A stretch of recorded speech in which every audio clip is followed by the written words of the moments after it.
All right, be careful what you say now. It's being recorded. All right. Okay, so we want to connect over here a $1.7 billion Powerball. If anybody runs off the screen, we know it's because you're like, oh my God, I better buy one before the close. Okay, we won't, it's okay. We'll record it and we'll send it to you. Mhm. But so $1.7 billion lottery and the Torah portion. All right, here we go. Magic. It's actually very easy. This week's Torah portion, we actually talk about Yosef. And once you talk about Yosef, once you talk about Joseph and the lottery, it's very easy because what on earth? So I was talking to somebody about, I think the cash out for 1.7 billion is like $755 million. Mm. So I don't think I would know exactly what to do with $755 million. I think once you get past like 10 or 20, I think for 10 million, I could probably figure out what to do with it in like a normal fashion. 20 million, I guess probably. But I think once you get to certain spaces, like I don't think that I would have the ability to like, what do you do with that? I just like go buy like things that are totally ridiculous and meaningless and whatever. Yes. Yes. Yes. Yeah. Find a way to create generational wealth so that your There you go. kids and your grandkids and their kids and their kids. Exactly. But I think by the time I put away, I guess it's true the $1 million nowadays isn't so unbelievable like it used to be. Like, oh, you had to get to that million. Now, don't get no get me. I would love to get to that million, and whatever. If you know how to get there, let me know. But besides for winning the lottery, but Mm. but the so I was talking to a colleague of mine about this a little bit about like the concept of a Powerball. Um, so we both had the same thought. Maybe I heard about this years ago. Maybe we even talked about it years ago, Jason. Maybe you remember, Jason or Jeffrey. Maybe you remember. But we talked about dreaming. Dream big. Like a really cool activity would be like, hey, what would I actually do if I won even $10 million, right? To take a few minutes to stop and to think and to dream big. Dream about what would I do? Like what are the things you learn so much about yourself. It's fun too, right? But it's also like, okay, what are my priorities? What would I do with that money? Okay, charitable endeavors, generational wealth, right? Set up the family, but how can I do it in a way like you have to really you can be thoughtful about it, and you'd have to call Jeffrey to figure out, okay, Jeffrey, how do I do this? Do I take the cash? Should I have it over the course of 40 years? And so, Jeff, when I call you tomorrow, even though it's holiday season, if I call you, you know why.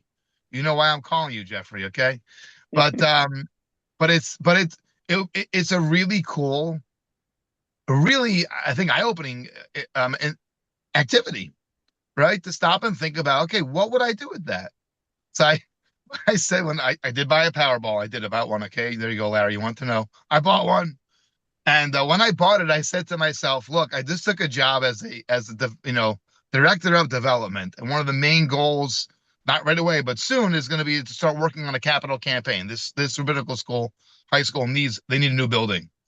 They need a building really. So I said, look, if I win the Powerball, Hashem, I am promising, so to speak, that I'm gonna take care of the building, right? They don't need a big building. I think $7 million would take care of the building for them, and with all the things that they would love.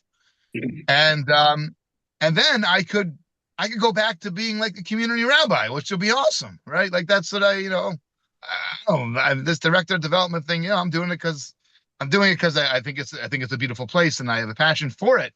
But if I happen to win $1.7 billion, then I think I would take care of the building for them and then maybe give them a little extra money to put in the bank account and live off the assets. And then I would go back into, maybe I'll make aliyah. Like some of these kinds of things are fun to think about.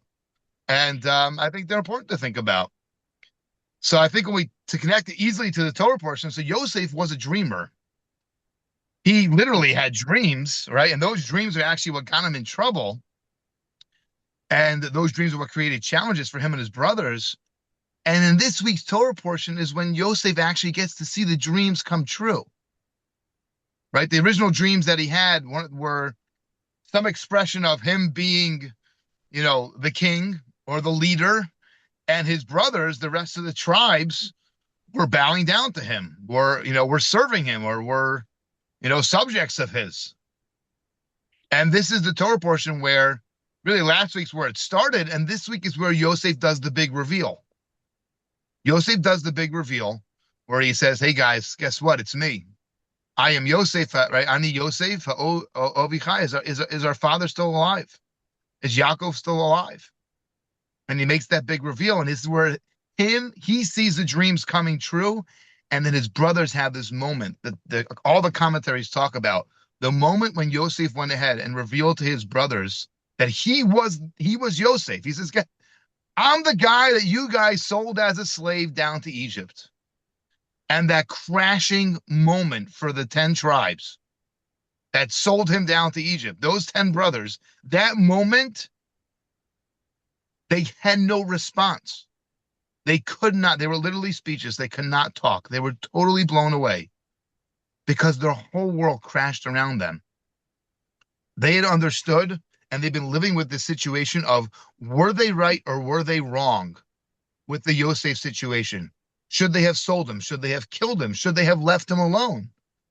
They hit this space of like, and they're living with their, they told this story to their dad about their brother being ripped up by a wild animal, and right, and they've been living with this, and now it all comes crashing down, and they don't know in that moment what is Yosef going to do to them. Immediately, Yosef responds, "This is all part of God's plan." Right? Yosef had been living. Yosef was part. He watched the dream play out. He was experiencing the dream, but he didn't know along the way. He had hit rock bottom. He kept his spirits up, but he was literally at the bottom of society, stuck in a prison pit underneath the ground of Egypt is where he was stuck. And then he very quickly rose, right? Over the course of a few years, he rose to being the viceroy, second in command of the entire Egypt. Egypt was the power of that time. They were the leading country of the entire world at that time. So Yosef experienced all this. Yosef had these dreams, these prophetic dreams, and he got to see it play out. And I think there's so many amazing reflections when we, sometimes I remember not that long ago, about 2 or 3 years ago. So I think in general in high school, I was a nice guy. And then I bumped into somebody who probably in our class, not high school, take it back in case anyone listens to this. It wasn't high school. It wasn't high school. It was different grade. And there was somebody who I guess the class wasn't so nice to. That's what it was. He was the kid. And I bumped into him. And there was just, it steamrolled me. He was so accomplished and confident, and like I just couldn't. And for years, I had been thinking about what happened to this guy. He had left the town, whatever it was. Like, what happened to this person? I don't think I was any part of the bullying, but I definitely didn't try to stop it. And I probably should have gotten more involved. I did have the ability to stop it, and I did not stop it. It wasn't anything huge. It just was the kid that everybody, a little bit of this, a little bit of that.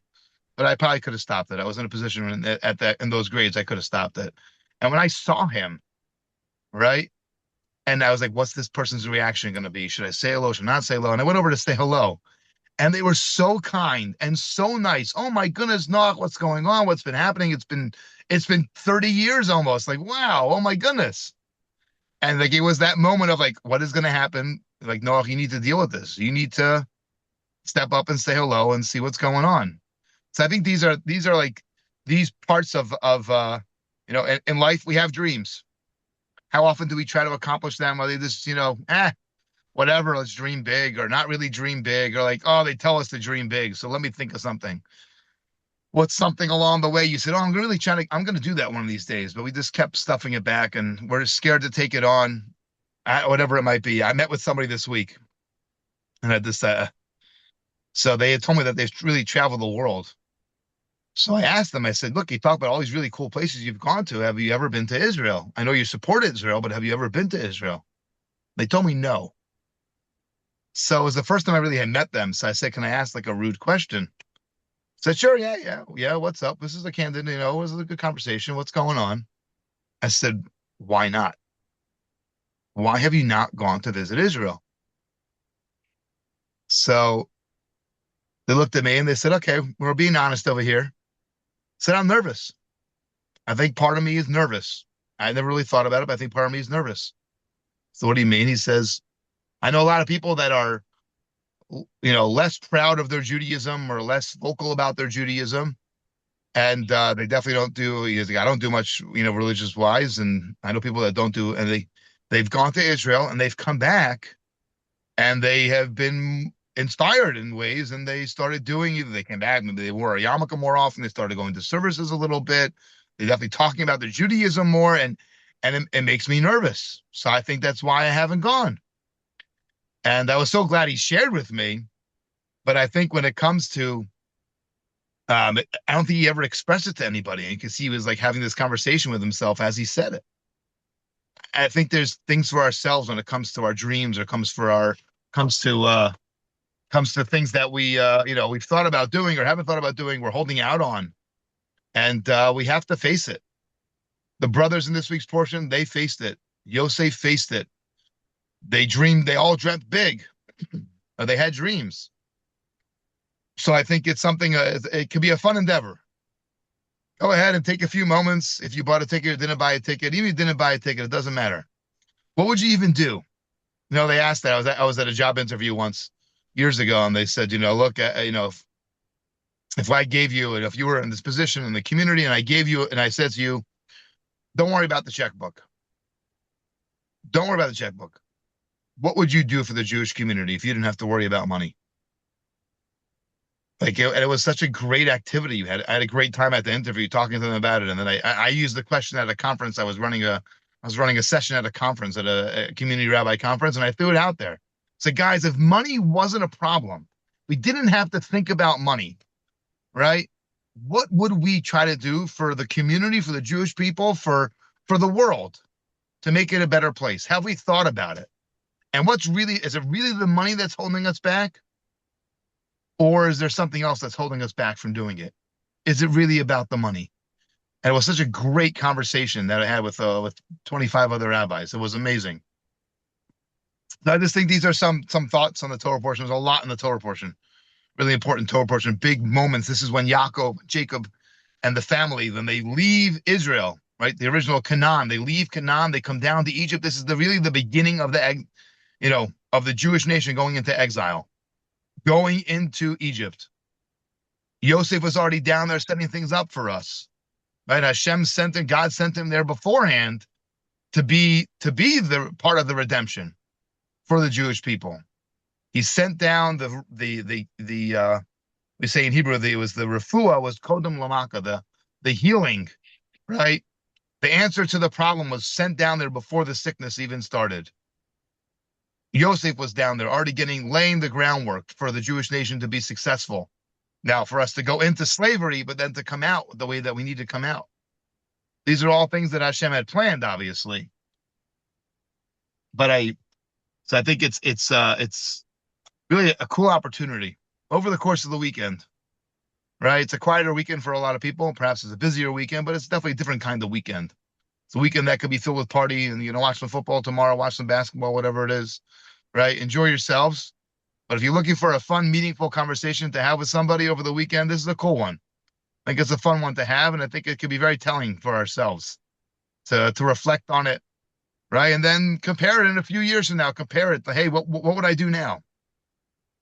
So, God willing, as my 9th grade rabbi taught us, he said, look, if you don't remember anything from this class, please remember 2 words. When I come to you at your wedding, on your wedding night, and I say to you, hey, what do you remember from 9th grade?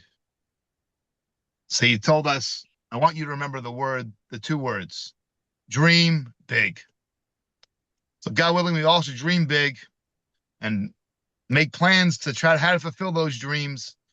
Keep striving for great heights, right? Don't be okay with this mediocrity. We can all be amazing, great people, right? And in our way, there's things that we bring to the world. Every person has something unique that they bring to the world, and we should work hard and try our best to work on becoming the best version of ourselves. And I think this is a fun endeavor to kind of think about ourselves in a bigger way, or in a unique way, And God willing, if we do that, we all should be successful. We should have our dreams come true.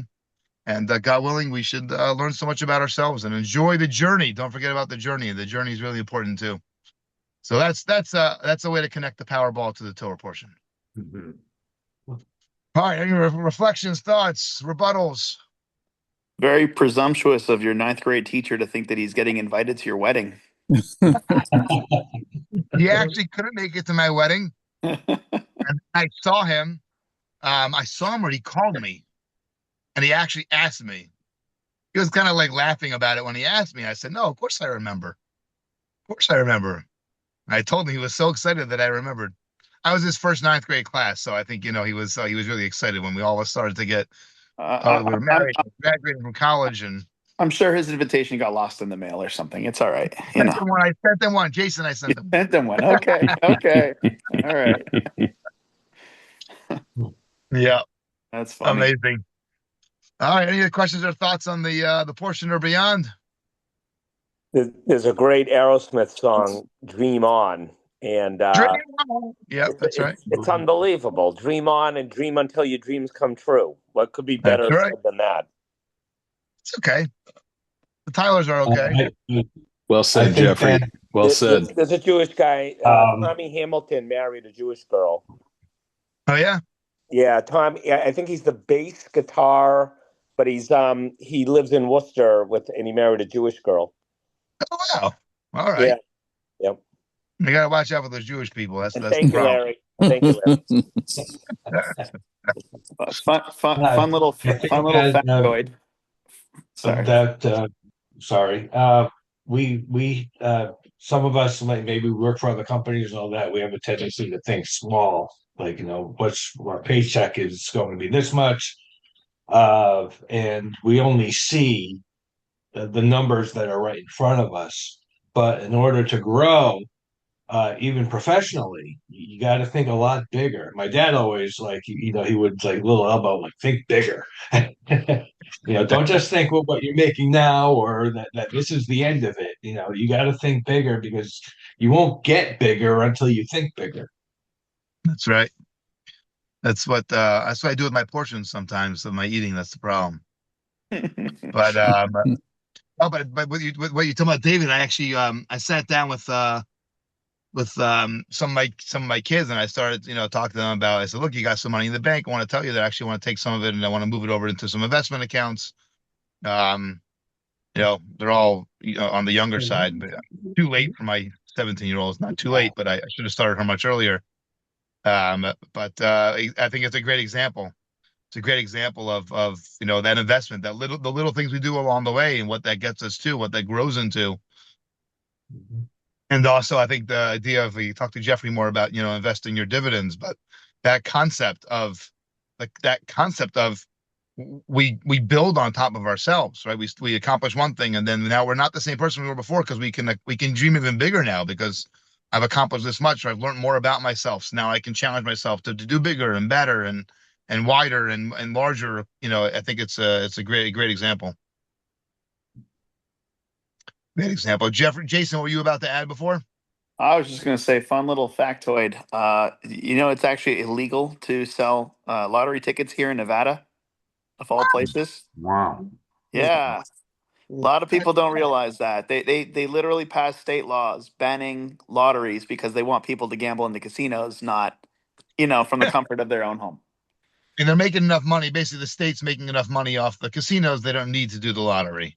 The gangsters that run Vegas, they ran the lottos out of the state. That's it. Stay away from the docks. All right. I can't go buy a Powerball ticket if I wanted to. I mean, I